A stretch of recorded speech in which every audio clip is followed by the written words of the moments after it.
Pour votre santé, bougez plus. Manu dans le 6-9.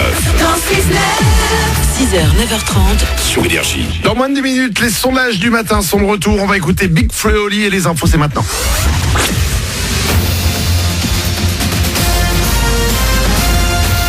Toute l'actu sur Monaco-Menton avec Frédéric Plat.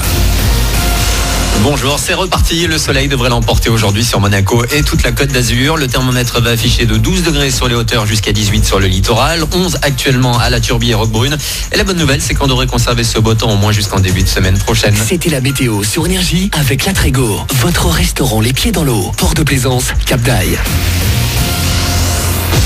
La Poisse, Monaco est à nouveau en position de relégable ce matin dans le championnat de Ligue 1. Il restait quelques matchs à jouer hier soir et la victoire des Rouges et Blancs mardi à Amiens n'aura pas suffi. Dijon l'a emporté à Guingamp et passe donc devant l'ASM qui tombe dans la zone rouge, 18e. Hier soir également, Marseille a été battu à Nantes, Lyon s'est incliné à domicile contre Rennes et le PSG a été tenu en échec à Strasbourg. Rendez-vous dès demain pour la suite du championnat avec notamment le derby Monaco-Nice. On en reparle dans une demi-heure. La crainte de nouvelles violences, c'est ce qui inquiète les autorités à 2 jours de la manifestation des Gilets jaunes prévue à Paris samedi. Pendant ce temps, le gouvernement, mais aussi le président de la République tentent de rassurer les Français en colère contre la vie chère. La suspension des hausses de taxes sur le carburant se transforme en annulation pure et simple, c'est confirmé. Au niveau des lycéens, il y a encore eu des affrontements parfois violents avec les forces de l'ordre hier. 2 lycéens ont été grièvement blessés par des tirs de flashball dans le Loiret et le Val d'Oise. Dans les Alpes-Maritimes, encore pas mal de mouvements là aussi au niveau des péages sur la 8, principalement dans le Var, mais également toujours sur les grands axes niçois. Dans les stations essence, encore quelques-unes des Alpes-Maritimes peinent à faire le plein, mais pas de panique pour le moment. Il reste encore de l'essence. On trouve assez facilement de quoi faire rouler sa voiture. Une grande journée de solidarité à Monaco. C'est la journée des Nez Rouges organisée par l'association Les Enfants de Francky.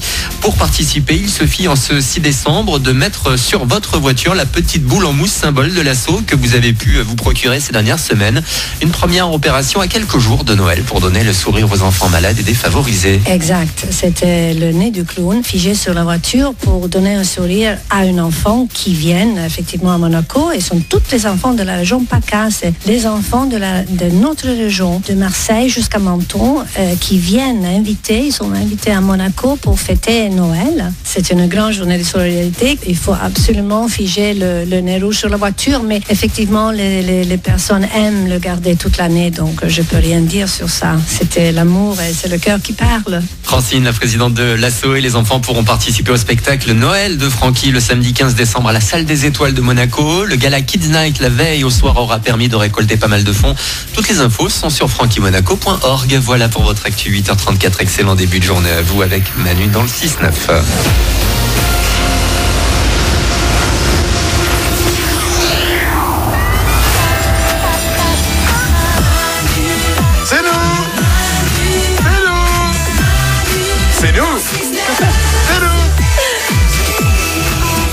Je manque de répartie ce matin, c'est fou. C'est nous.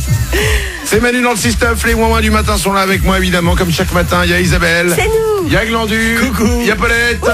Il y a Nico aussi. Salut. Il y a vous avec nous, n'hésitez pas à nous rejoindre. 0870 42 48, c'est notre numéro de téléphone. Il y a les réseaux sociaux aussi. Vous pouvez y aller. Notre page Facebook, il y a Twitter, il y a Instagram et l'application Manu dans le 6-9. Yes. Vous pouvez la télécharger, elle est gratuite. Vous pouvez écouter tous les podcasts de l'émission sur l'application. Vous pouvez aussi jouer. Il y a des beaux cadeaux. Ouais. Qu'est-ce qui a gagné cette semaine? Je vais vous le dire ce qui a gagné. Allez, vas-y. Un pack Bose, l'enceinte Soundlink Revolve, plus le casque sans fil, plus les écouteurs sans fil Soundspot Free. Ok, c'est vraiment si vous n'avez pas envie, voilà, vous n'avez pas envie de parler aux gens, il y a tout ce qu'il faut là. Vous écoutez votre musique partout, tout seul, tranquille. Ah, c'est trop bien. Ouais. Et l'application Manu dans le 6-9, elle vous permet aussi de nous envoyer des messages vocaux. Et on les écoute pendant l'émission. On va en écouter d'ici un petit quart d'heure. Génial. Avant ça, j'ai une belle histoire de Noël, les amis. Ah, chouette. Musique d'histoire de Noël. Fais-nous rêver.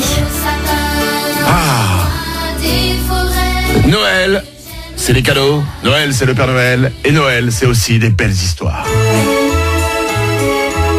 Je vous parle de Dane. Dane est un enfant de 9 ans qui vit dans le petit village de Severance, dans le Colorado, aux États-Unis.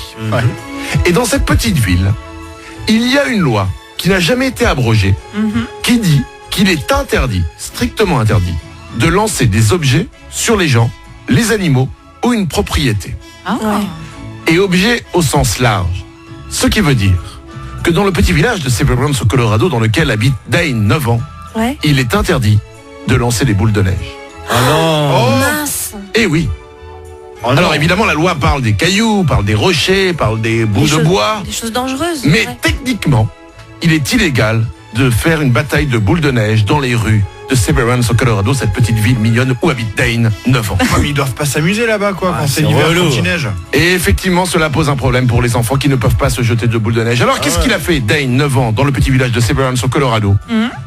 Eh ben, il est allé tout seul à la réunion des représentants de la ville lundi dernier. Ah. Il est rentré dans la mairie, il a grimpé les escaliers, il a ouvert la porte de la réunion et il a parlé tout seul pendant 3 minutes pour expliquer que cette loi était totalement injuste et que les enfants à Noël avaient le droit de lancer des boules de neige. C'est beau, raison, Manu, il c'est a raison. magnifique ça. Eh bien écoutez bien, Et alors? le conseil des représentants de la ville de Severance au Colorado, là où habite Dane, 9 ans, à l'unanimité, Ouais.